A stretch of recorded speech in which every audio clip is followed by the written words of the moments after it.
नमस्कार दोस्तों, कैसे हैं आप सब।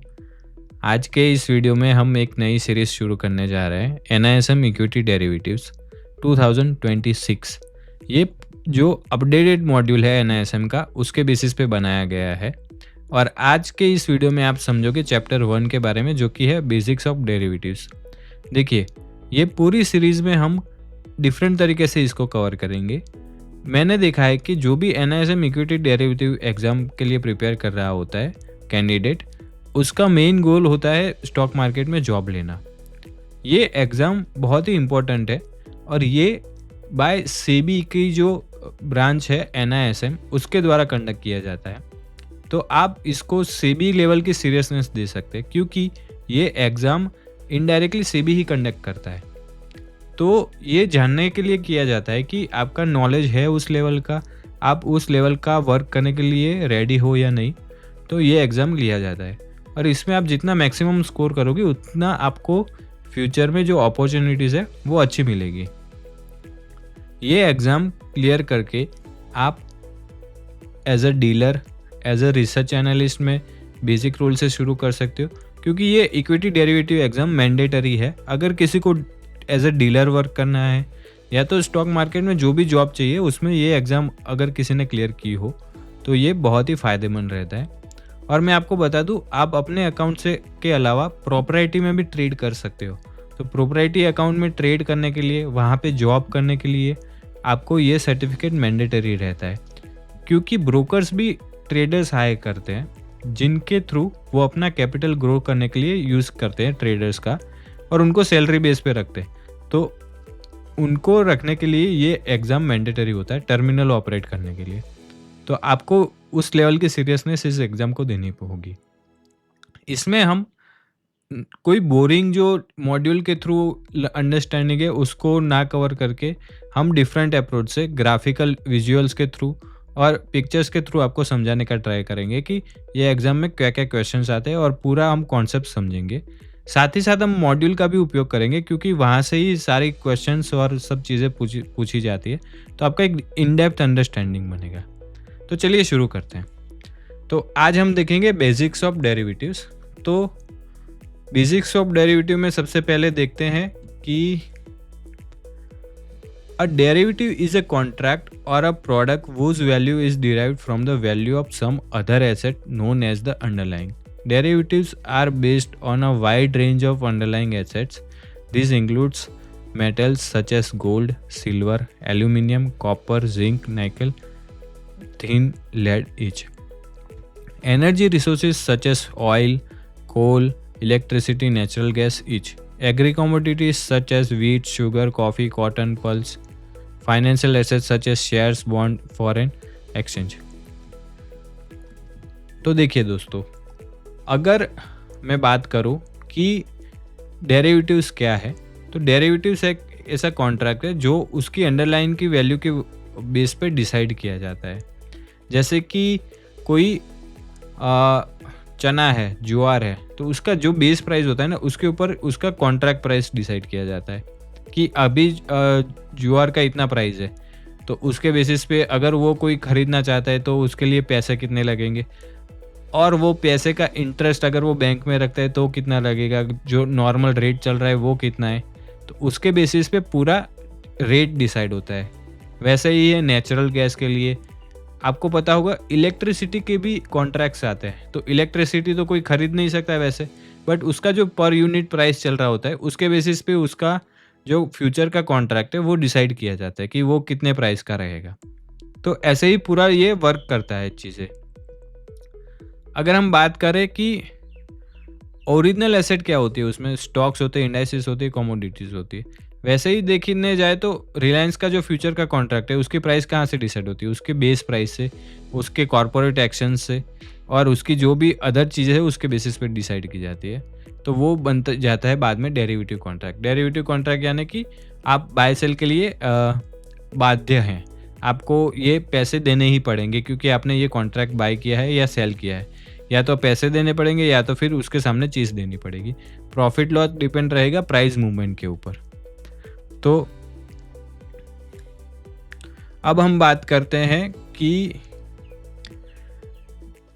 इसकी हिस्ट्री कैसी है, ये कैसे शुरू हुआ है।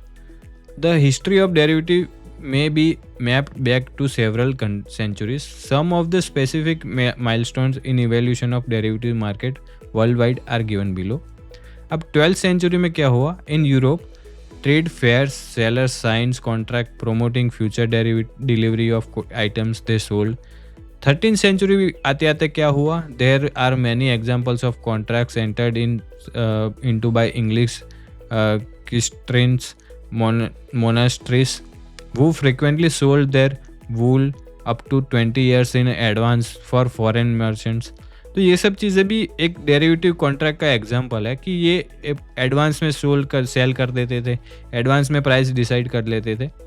तो ये जैसे अभी हमारा डेरिवेटिव शुरू हुआ है, जैसे एक्सचेंज पे हम बाय सेल करते हैं, वैसे ये 13th सेंचुरी 12th सेंचुरी में भी आपको एग्जाम्पल देखने को मिलेंगे।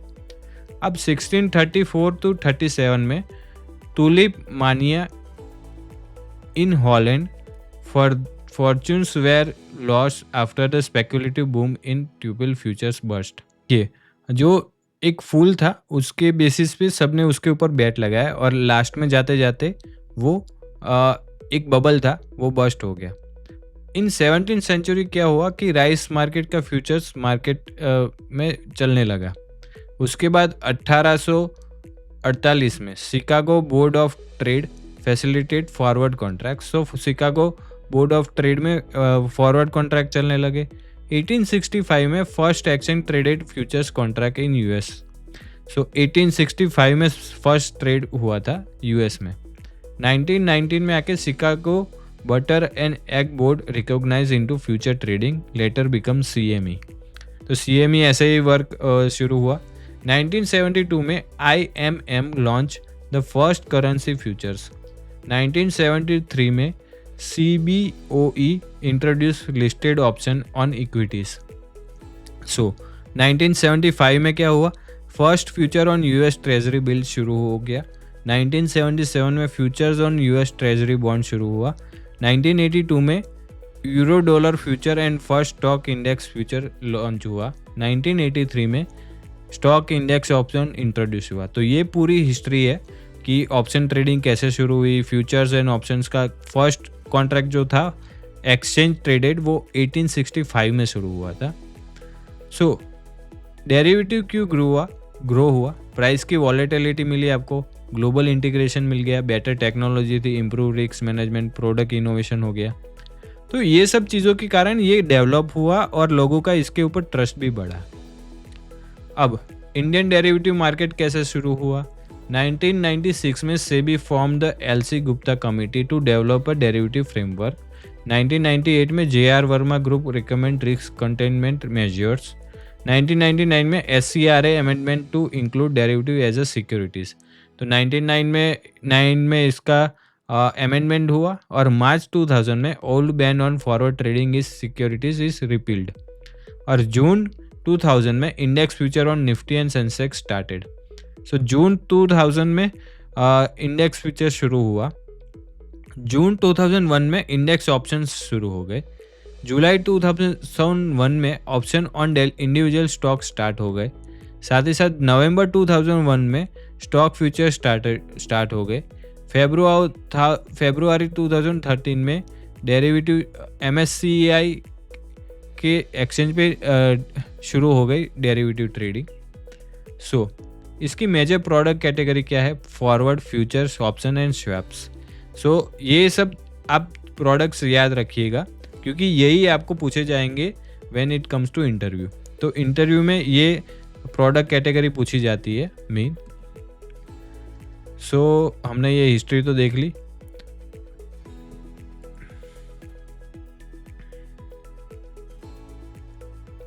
अब हम इन डेप्थ समझते हैं कि क्या क्या होते हैं ये forward contract, future contract, swap. तो इट इज़ फॉरवर्ड कॉन्ट्रैक्ट क्या है? It is a contractual agreement between two parties to buy और sell an underlying asset at a certain future date for particular price that is pre decided on the date of contract. Both the contracting parties are committed and are obligated to honor the transaction irrespective of price of the underlying asset at the time of delivery. Since forward are negotiated between two parties, the term and the conditions of contract are customized. These are the over the counter contracts. So देखिए forward contract क्या होते हैं? Over the counter, कि आपने bye cell करने के लिए बोला किसी पार्टी को और आप दोनों ने म्यूचुअल अंडरस्टैंडिंग से कर दिया। इसमें ना कोई एक्सचेंज का रोल है ना किसी थर्ड पार्टी का। तो इससे क्या होगा कि अगर कोई सेकंड पार्टी डिफ़ॉल्ट कर जाती है तो एक पार्टी को लॉस झेलना पड़ेगा। तो ये एक तकलीफ रहती है इसमें। अब हम बात करते हैं कि फ्यूचर्स क्या है। A future contract is similar to forward except that the deal is made through an organised and regulated exchange rather than the बिगिन negotiated directly between two parties. Futures are also standardized contracts in terms of their lot size, maturity date each, so that they can be traded on exchange. Indeed, we may say futures are exchange traded forward contracts. So देखिए दोनों के बीच का difference आपको समझ में आ गया कि future contract क्या है कि ये एक्सचेंज पे ट्रेड होता है। ये दोनों पार्टियों के बीच में ही होता है, बट बीच में एक्सचेंज होता है। तो क्या होता है कि अगर एक पार्टी डिफॉल्ट करती है तो एक्सचेंज रिस्पॉन्सिबिलिटी लेता है उसका पूरा सेटलमेंट कराने की। ऑप्शन कॉन्ट्रैक्ट क्या है? An option contract is contract that gives the right but not obligation to buy और sell the underlying on the or before a stated date and at stated price while the buyer of the option pays the premium and buys the right. The writer or a seller of an option receives the premium with the obligation to sell/buy the underlying asset if buyer exercise his right. So देखिए option क्या होता है कि option right देता है कि आप कर सकते हो, बट ऑब्लिगेशन नहीं है टू बाय और sell the underlying on before the stated date and stated price. While the buyer of the option pays the premium, the writer of the option receives the premium with the obligation of buy and sell underlying asset if the buyer exercises his right. So देखिए आप अगर option contract by कर रहे हो तो आप एक kind of insurance bye कर रहे हो। जैसे कि आप इंश्योरेंस खरीदते हो, मान लो आपने खरीदा 20 लाख का लाइफ इंश्योरेंस। कल को आपको कुछ हो जाता है तो जो ऑप्शन सेलर है, प्रीमियम इंश्योरेंस सेलर है। इंश्योरेंस सेलर कौन होता है? जो इंश्योरेंस कंपनी होती है, उसको आपको 20 लाख रुपए देने पड़ेंगे। अगर नहीं होता है आपका एक्सीडेंट या कुछ भी नहीं होता, आप अच्छे रहते हो लाइफ में पूरी ज़िंदगी, तो वो 20 लाख का जो आपने प्रीमियम भरा था, मान लो कि आपने 25,000 30,000 रुपये पे किए थे इंश्योरेंस कंपनी को, वो ज़ीरो हो जाएगा क्योंकि आपको कुछ ज़रूरत नहीं पड़ी प्रीमियम की। तो वो आपने 25,000 दिए थे इंश्योरेंस कंपनी को, फिर वो ख़त्म हो गया। अब वो आपको कुछ नहीं मिल सकता उसमें से क्योंकि आपको कुछ हुआ भी नहीं। तो आपके पास राइट होता है कि आप 20 लाख रुपए ले सकते हो अगर आपको कुछ होता है तो वो उसको कहते हैं एक्सरसाइज करना। आपने जो इंश्योरेंस प्रीमियम लिया था उसको एक्सरसाइज करना जब आपका मैच्योरिटी हुआ।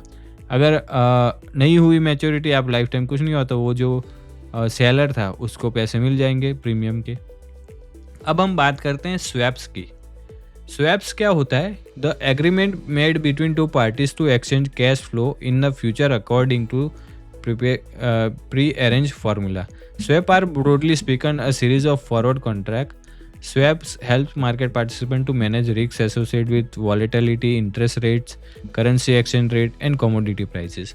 So देखिए स्वैप कॉन्ट्रैक्ट इंडिया में ट्रेड नहीं होते, बट एक एग्जांपल दे देता हूँ कि यूएस मार्केट में स्वैप कॉन्ट्रैक्ट करके कॉन्सेप्ट है, जिसके थ्रू क्या होता है कि जो बायर और सेलर होता है वो एक एग्रीमेंट के ऊपर आते हैं कि अगर इस दिन इसका प्राइस इतना रहेगा तो आप मुझे इतना पैसे दे दोगे, तो और अगर इतना नहीं रहता है तो मैं आपको दे दूंगा। तो वैसे ही ये कोऑर्डिनेशन चलता रहता है। ये एक्चुअली में बैंक्स और जो एसेट मैनेजमेंट कंपनी है वो ज़्यादातर ये कॉन्ट्रैक्ट में ट्रेड करती है, क्योंकि वहाँ पे ETFs आते हैं, लीवरेज ETF, इन्वर्स ETF, तो वो पूरा कॉन्सेप्ट इसी के बेस के ऊपर बनता है, स्वैप कॉन्ट्रैक्ट्स के बेस पे। अब हम बात करते हैं मार्केट पार्टिसिपेंट्स कौन कौन से हैं। There are broadly 3 type of market participants there in derivative market. So देखिए हमने चारों कॉन्ट्रैक्ट्स देख लिए। अब पार्टिसिपेंट्स कौन कौन से? हेजर्स, ट्रेडर्स, स्पेकुलेटर्स एंड आर्बिट्रेजर्स। सो हेजर्स कौन होते हैं? कोई किसान है, कोई फार्मर है, उसको अपनी जो पाक है उसको सेव करना है, अपना जो भी उसने खेत में किया है उसको सेफ रखना है तो उसके लिए वो हेज करता है। जैसे कि किसी ने खेती की है गेहूँ की, और उसको वो सेफ करने हैं कि अगर कल को बारिश हो गई या कुछ भी हो गया और गेहूँ के प्राइस गिर गए तो मुझे नुकसान ना हो, तो उसके लिए वो क्या करता है, पुट ऑप्शन बाय करता है गेहूँ का, वीट का, जो भी आता है फ्यूचर्स। वैसे ही ट्रेडर्स और स्पेकुलेटर्स होते हैं जिनको लगता है कि प्राइस के बेसिस पे या टेक्निकल एनालिसिस या किसी की भी बेस पे उनको लगता है कि प्राइस यहाँ पे जा सकता है, तो वो लोग भी पार्टिसिपेट करते हैं इसमें। साथ ही साथ आर्बिट्रेजर्स। आर्बिट्रेजर्स कौन होते हैं कि जिनको एक प्राइस गैप दिखता है कि एक सर्टन प्राइस में निफ्टी का प्राइस यहाँ इतना चल रहा है और यहाँ पे इतना चल रहा है, तो दोनों के बीच का हैज में बना देता हूँ, तो उसके बेसिस पे उसको वो प्रॉफिट मिल जाएगा।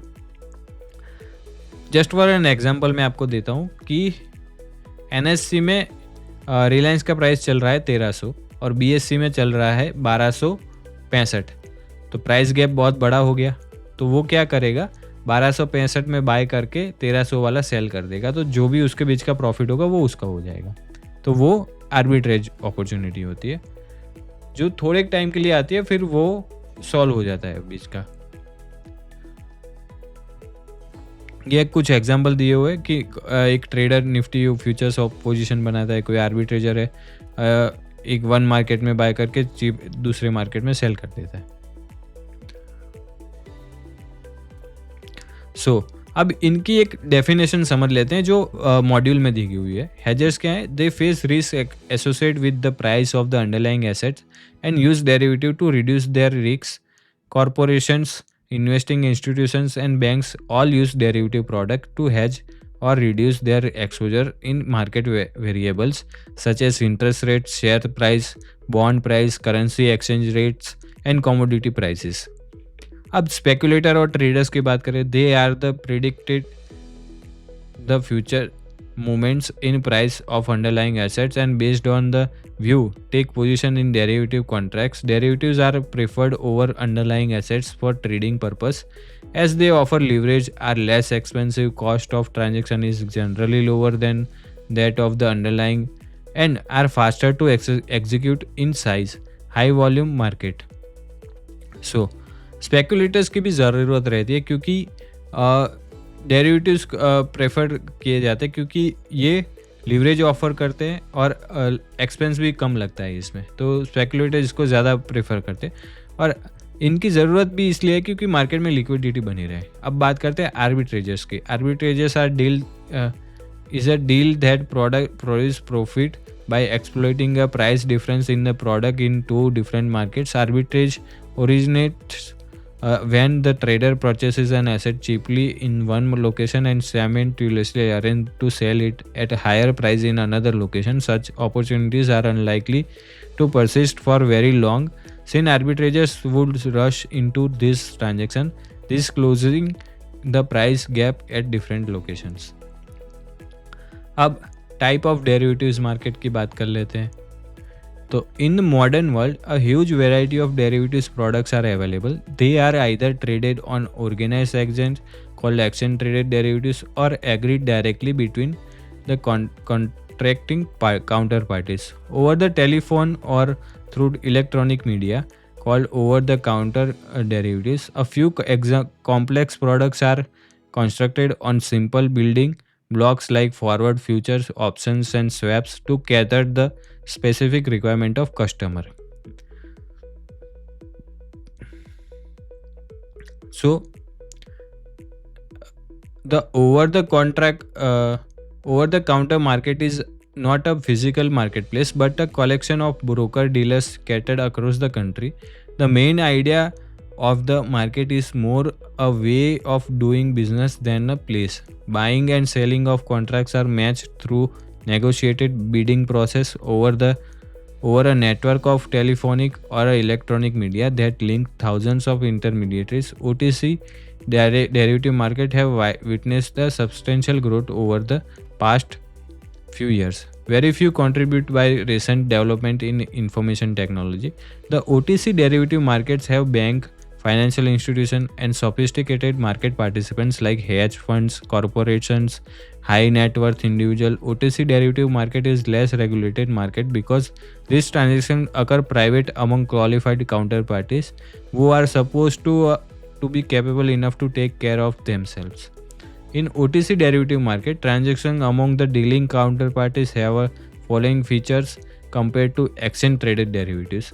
Contracts are tailor made to fit in the specific requirement of dealing counterparties.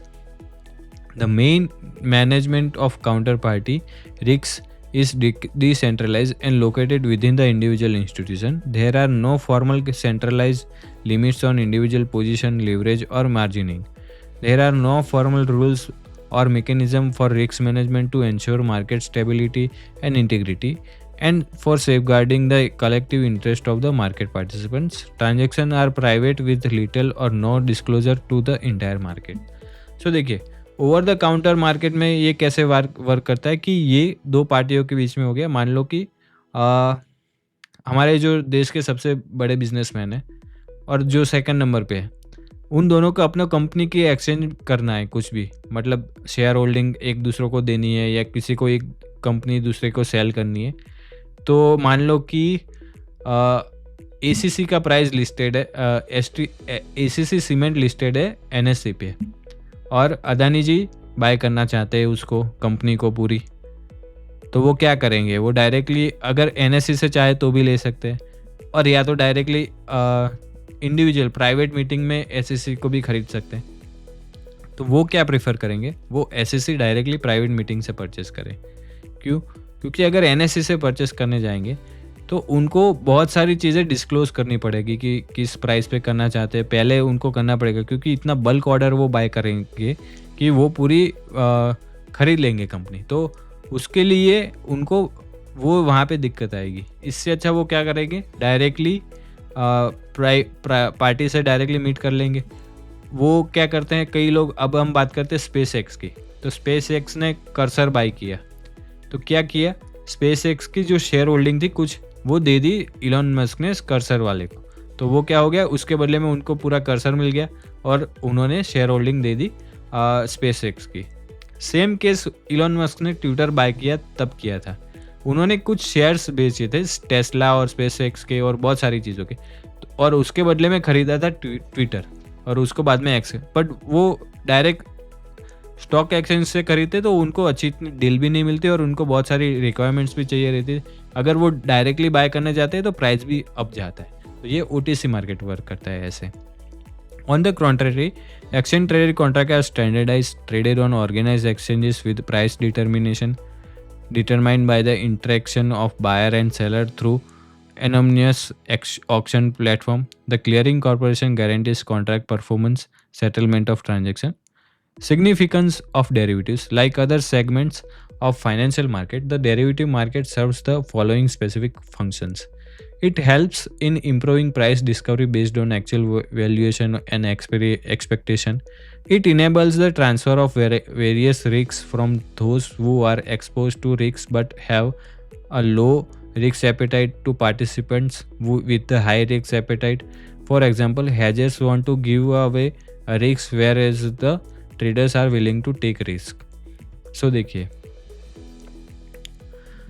ये क्या होता है कि ओवर द काउंटर मार्केट में एक तो बहुत सारे ट्रेडर्स होते हैं, कोई आर्बिट्रेजर्स होते हैं। आर्बिट्रेजर्स क्या करते हैं, वो रिस्क नहीं लेते, वो उनको प्योर पैसे चाहिए। और ट्रेडर्स क्या होते हैं, वो रिस्क लेना चाहते हैं, वो ट्रांसफ़र करते हैं रिस्क टू मनी, मतलब कि वो मनी में ट्रांसफ़र करते हैं अपने रिस्क को, कि वो जो रिस्क लेते हैं उसके बेसिस में उनको या तो प्रॉफिट होता है या लॉस होता है। अब बात करते हैं कि रिस्क क्या क्या होते हैं। तो देखिए सबसे पहले ये बात कर ले कि ये सिग्निफिकेंस क्या है। It enables the shift of speculative trade from unrecognised market to the organised market. Risk management mechanism and surveillance of activities of various participants in organized space provide stability to the financial system. So देखिए ये derivative market के benefit है कि आपका contract settle होगा, आपकी सारी चीज़ें अप टू डेट वर्क होंगी। अगर आप OTC में वर्क करते हो तो सामने वाली पार्टी भी फ्यूचर में बदल गई तो आपको शेयर होल्डिंग मिलेगी नहीं मिलेगी, आपके पैसे अटक सकते हैं। तो ये एक्सचेंज के बेनिफिट्स रहते हैं। अब डेरिवेटिव्स में भी बहुत सारे रिस्क रहते हैं, तो वो क्या क्या रहते हैं देखते हैं।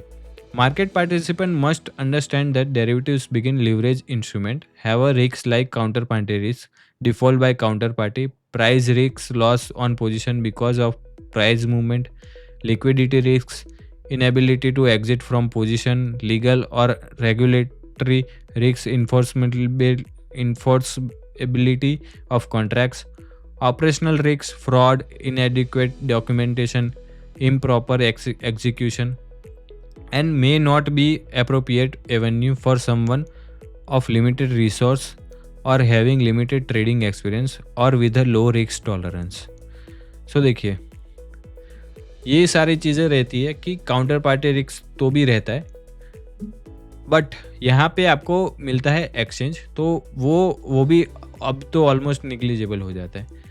प्राइस रिस्क रहता है कि आपका प्राइस भी नीचे जा सकता है, तो आपका लॉस उसमें हो सकता है। लिक्विडिटी रिस्क होता है, कई बार आपने बाय या सेल किया तब लिक्विडिटी थी, बट आप जब पोजीशन निकालना चाहते हो तब लिक्विडिटी नहीं है। लीगल रिस्क भी इसमें हो सकता है, क्योंकि अगर आप किसी भी कॉन्ट्रैक्ट में एक सर्टेन अमाउंट से ज़्यादा ट्रेड करते हो तो वो उसके लिए सेबी आपके ऊपर फाइन भी लगा सकती है। Operational risk, fraud, weak documentation, execution errors, system failures. तो देखिए, ये भी रिस्क रहता है कि आपने जो एग्जीक्यूट करने गए कॉन्ट्रैक्ट, तब उसका प्राइस चेंज हो गया, आपने गलत अमाउंट डाल दी। ये सारी चीज़ें भी ऑपरेशनल रिस्क में आती है। A market participant should therefore carefully consider whether such trading is suitable for him or her based on these parameters. Market participants who trade in derivatives are advised to carefully read the model risk disclosure document given by the broker to his client at the time of signing agreement.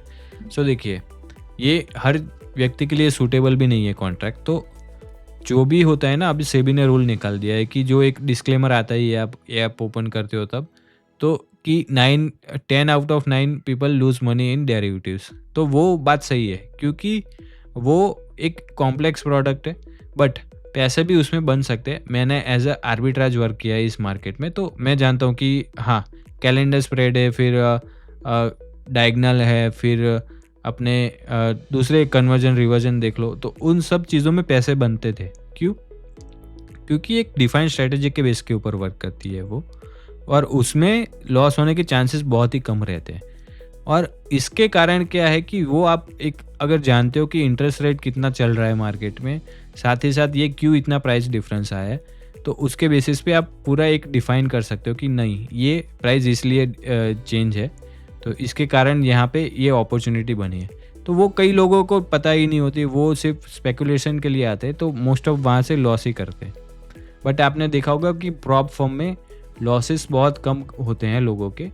जो भी most of prop firm profit में रहती है, कई loss में भी जाते हैं, बट वो एक स्ट्रेटेजी के बेस पे वर्क करते हैं, तो चांसेस हाई रहते हैं कि वो उनके प्रॉफिटेबल रहेंगे। A model risk disclosure document is issued by the members of the exchanges and contains important information on trading in equities and F&O segments of exchanges. All prospective participants should read this document before trading on capital market, cash segment or F&O segment of exchanges. अब हम कुछ sample questions देखते हैं। An index option is a derivative product. अब purchase of a share in a one market and simultaneously sale in different market to benefit from price differential is known as arbitrage.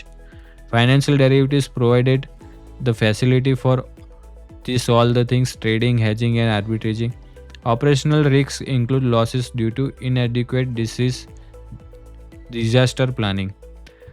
So देखिए, operational risk क्यों होता है? इनएडिक्वेट disaster planning, आपकी planning सही नहीं है, आपने एग्जीक्यूट कर दिया तो वो फेल जा सकता है। अब हम चैप्टर 2 का डिस्कशन करेंगे कि अंडरस्टैंडिंग द इंडेक्स वो कैसे है, पूरा इंडेक्स कैसे होता है, वो पूरा हम चैप्टर 2 में समझेंगे। तो बने रहिए हमारे सीरीज़ के साथ, हम नेक्स्ट वीडियो में वो डिस्कस करेंगे।